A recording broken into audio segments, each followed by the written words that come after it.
Welcome to Ifa Stories, where ancient wisdom meets modern storytelling. Step into the sacred world of Ifa, the Yoruba spiritual system, where every tale carries the power of divination, destiny, and deep cultural insight. Join us as we unravel the mysteries of the Orishas, the divine forces guiding our paths, Àrùmà, the Iron Moles, and many more.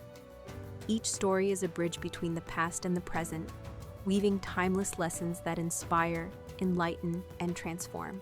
Embrace the wisdom, honor the tradition, and journey with us into the heart of Ifa. Subscribe now and let the stories guide you. The Three Brothers Prayer. Adifa fun aburemeta, Àṣámà, Àrùmà, Àdèmá. Àdèmá awokeke rima seran odo. Lodi fun Yemoja, hinsero, nevolele, Ochún odarabi aye.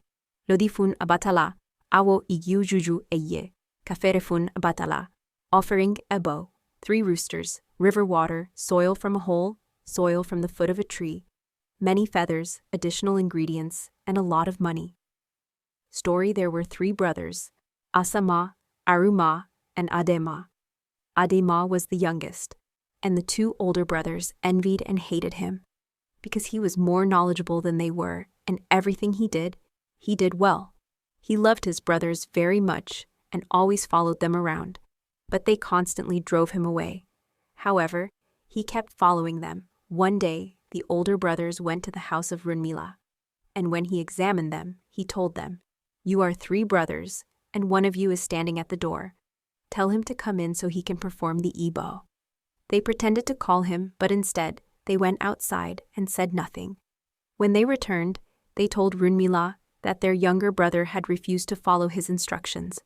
When they left, they told their younger brother, "Go away, we are going far away." But the young boy ignored them and insisted on going with them. They continued their journey until they found a well. The older brothers picked him up, threw him into the well, and continued on their way. Àrùmà said, "Now he won't follow us anymore."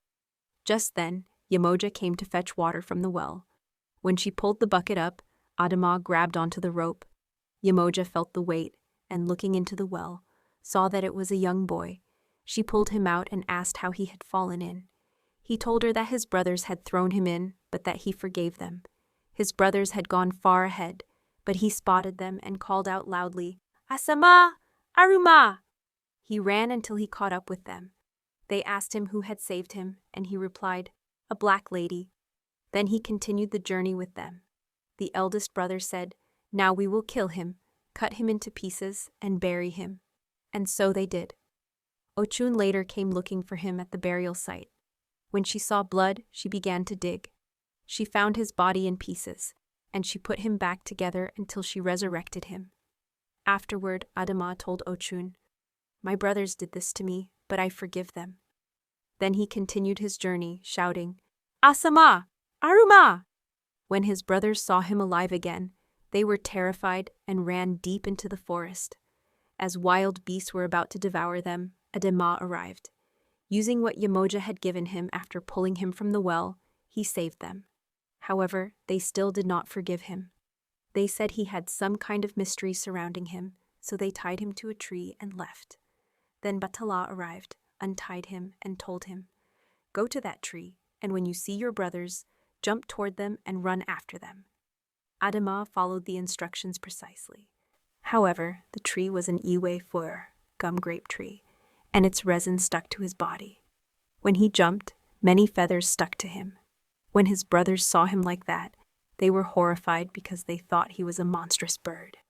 Out of fear, they ran blindly and ended up killing themselves, receiving the punishment of Olófin.